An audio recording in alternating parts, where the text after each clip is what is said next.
মিথ্যা কথা কইয়া আমার পোলা আমার এই বৃদ্ধাশ্রমে রাইখা গেছিল। আমার পায়ে অনেক বেদনা, বিষ বেদনা, আমি বাঁচি না মনুরা। এই বিষ বেদনায় কিডনি রোগী আমি, বিষ বেদনায় পা ফুইল্লা ডোম।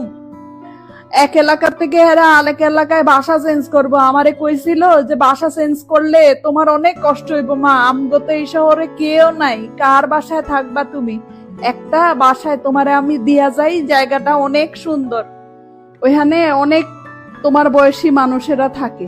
10-12 দিন পরে গুজগাছ শেষ হইলে তোমার এর লইয়া যা মনে। বাবা গো, আমি তো বুঝি নাই এটা যে বৃদ্ধাশ্রম, আমি তো বুঝি নাই।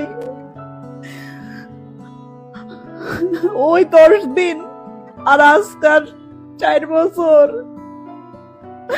আজকার 4 বছর। তোমরা কইবা যে আমি আমি কানলে আমার চোখের পানি হয় না কেন বাবা রে?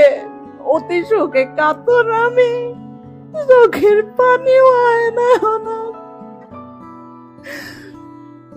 কষ্টটা কেমনে কমু? পোলা, আপন পেটের পোলা, নিজের পোলা, নিজের পোলা। 10 বছর, বিয়ার 10 বছর পরে ওর বাপ মরছে। এরপরে আমি আর বিয়া করি নাই। ওর দিকের তাকাইয়া মানুষের বাসায় বান্দিগিরি খাটছি, ওরে বড় করছি, নিজে না খাইয়া ওরে পড়াইছি। আজকে হ্যাঁ এত পাশ দিছে, এত পাশ করছে আমার পোলায়, আজকে এত ভালো জায়গায় আছে। আমার একটা থাকনের জায়গা নাই। ওর ওর এত বড় ফ্ল্যাটে,